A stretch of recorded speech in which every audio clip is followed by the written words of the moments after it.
নমস্কার বন্ধুরা, সনকা কিচেনে আপনাদের স্বাগত। আজকে একটা রেসিপি নিয়ে চলে এসেছি, ডিম ভাপা কারি। 4টে ডিম আমি ফাটিয়ে নিয়ে আমি ভাপিয়ে নিয়েছি কড়াইতে জল দিয়ে, আর ডিমটাতে একটু লবণ আর গোলমরিচের গুঁড়ো দিয়ে ফাটিয়ে আমি ভাপিয়ে নিয়েছি। ভাপানোর পর এইভাবে আমি কেটে নিয়েছি টুকরো টুকরো করে। আর অন্যদিকে আমার আলুটা ভেজে নিচ্ছি ভালোভাবে। আলু দেবো আমি ডিম কারিতে। আলুটা ভাজা হয়ে গেছে, ডিমটা একই তেলে ভেজে নেব।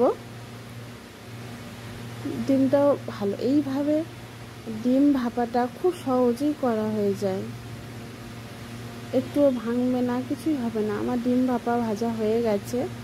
একই তেলে গোটা গরম মশলা দিয়ে দেব, বাটা পেঁয়াজ দিয়ে কষিয়ে নেব, একটু রসুন বাটা দেব, টমেটো বাটা দিয়ে সব কিছু একটু কষিয়ে নেব ভালোভাবে।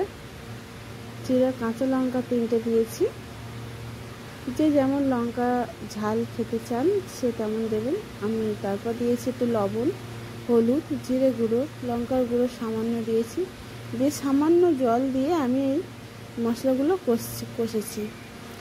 কষানো হয়ে গেছে, আমি আলু কটাও দিয়ে দিয়েছি, দিয়ে একসাথে কষেছি। ভালোভাবে কষতে হবে। দেখুন আমার পুরো জলটাই মরে গেছে। কষানো হয়ে যাওয়ার পর যে যতটা গ্রেভি রাখবেন ততটাই জল দেবেন। আমি এতটাই জল দিয়েছি, হালকা হালকা গ্রেভি, বেশি ঝোল করিনি। আমার আলু সিদ্ধ হয়ে গেছে। আমি এবার ডিম ভাপাটা দিয়ে দেব। ডিম ভাপাটা দেওয়ার পর কিছুক্ষণ ঢাকা দিয়ে রেখে দিয়েছিলাম। আমার ডিম ভাপা তৈরি।